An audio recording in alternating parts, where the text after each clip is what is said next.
Histoire Le Bidon d'Or. Au temps de la dynastie Tang vivait un certain comte dans le camp de Luchu. Il avait une esclave qui jouait admirablement du luth, et qui savait aussi si bien lire et écrire que le comte l'employait pour rédiger ses lettres confidentielles. Une fois, une grande fête eut lieu dans le camp. L'esclave dit: « La grande timbale semble si triste aujourd'hui. Il est sûrement arrivé quelque malheur au timbalier. » Le comte fit venir le timbalier et l'interrogea. « Ma femme est décédée, » répondit-il, « et pourtant je n'ai pas osé demander un congé.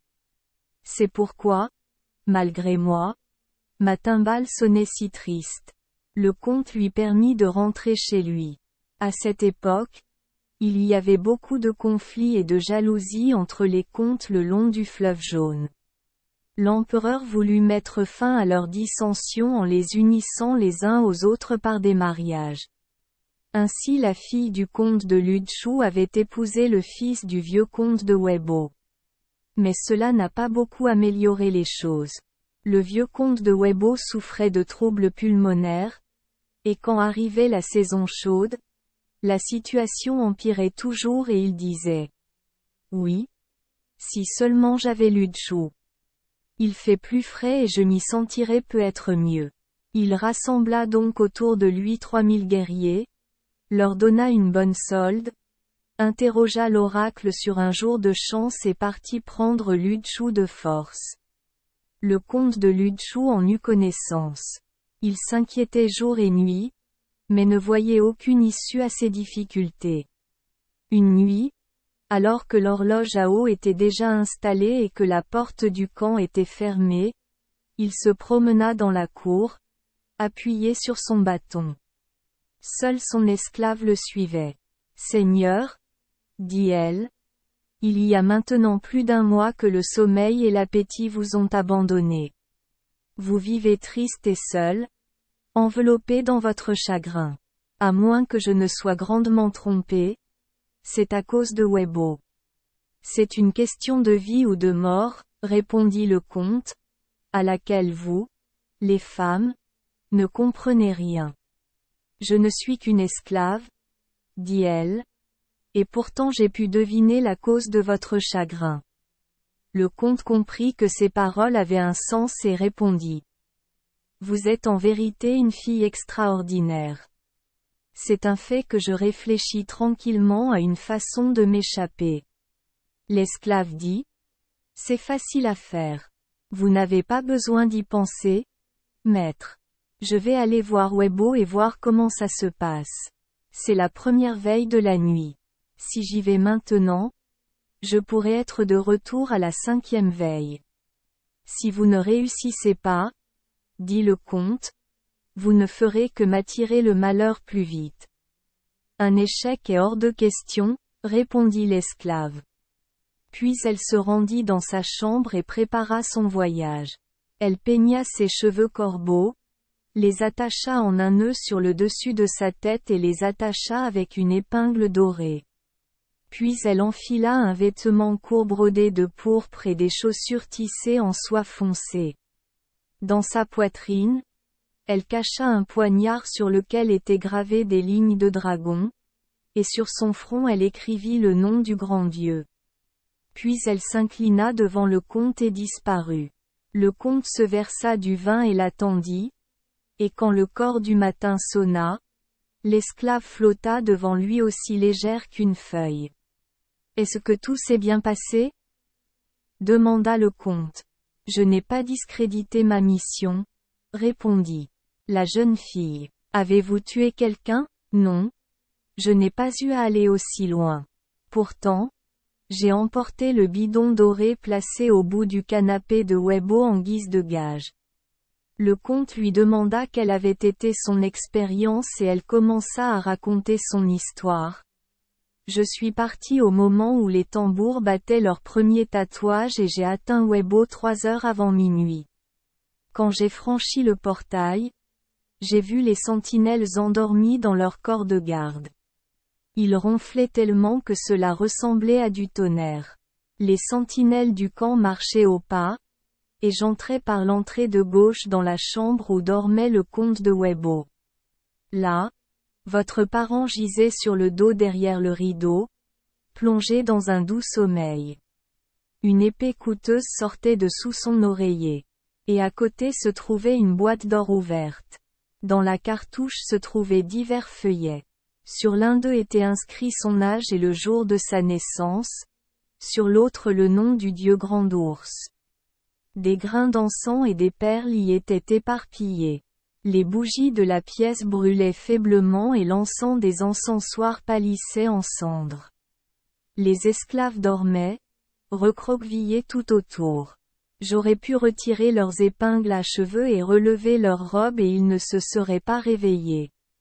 La vie de votre parent était entre mes mains, mais je ne pouvais pas me résoudre à le tuer. J'ai donc pris le bidon doré et je suis revenu.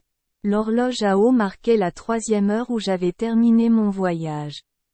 Maintenant, vous devez faire l'heure rapidement un cheval rapide et envoyer un homme à Webo pour reprendre le bidon d'or.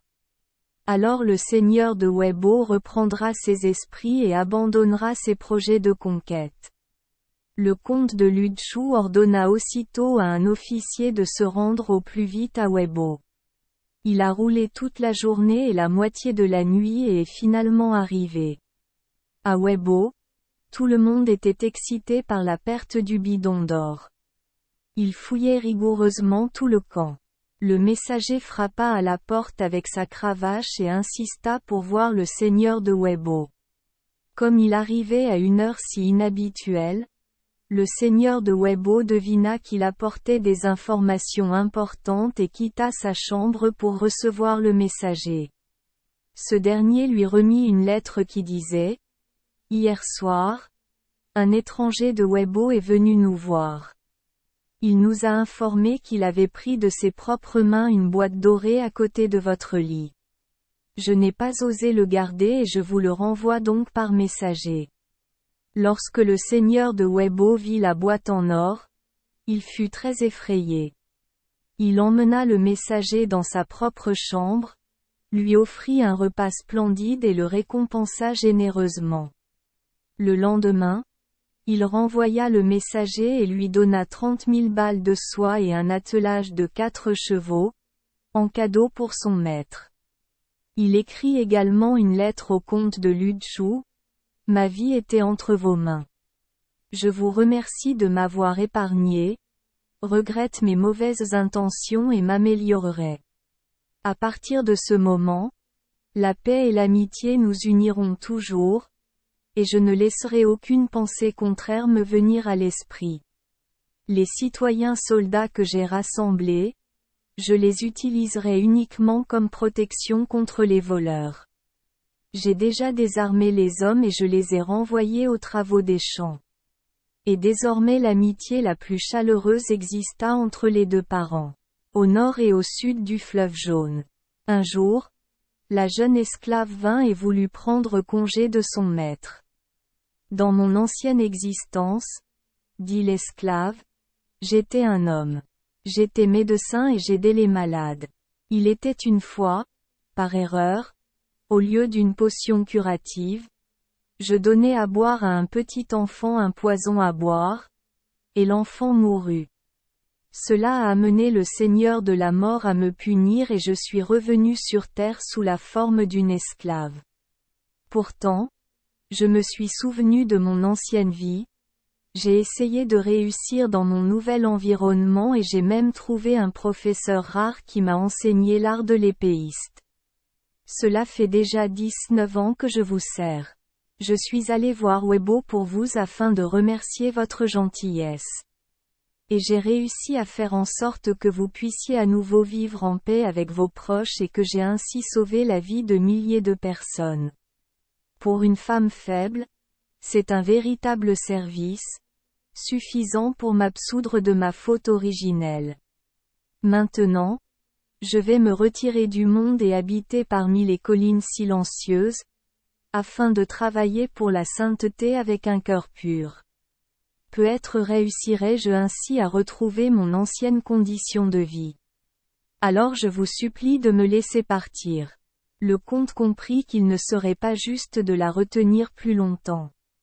Il prépara donc un grand banquet, invita un certain nombre d'invités au repas d'adieu et de nombreux chevaliers célèbres s'assirent au conseil d'administration. Et tout l'ont honoré de toasts et de poèmes. Le comte ne pouvait plus cacher son émotion, et l'esclave aussi s'inclinait devant lui et pleurait.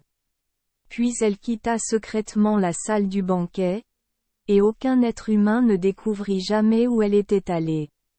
Remarque. Ce motif de l'esclave intelligente apparaît également dans l'histoire des trois empires.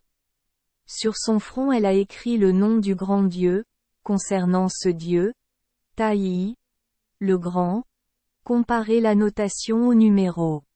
Point. Le dieu de la grande ours, c'est-à-dire de la constellation. Les lettres échangées se remarquent tout autant par ce qui est sous-entendu entre les lignes que par ce qui est réellement écrit. Merci les enfants des Esperluette Croisillon 39. Avoir écouté des contes de fées au jour Esperluette Croisillon 39. 8. Espérons que les histoires apporteront aux enfants des moments heureux et significatifs. Si vous aimez notre chaîne, veuillez appuyer sur le bouton S Esperluette Croisillon 39. Abonner, pour ne manquer aucune histoire intéressante. Je vous souhaite une bonne nuit de sommeil et de beaux rêves. Rendez-vous dans la prochaine histoire.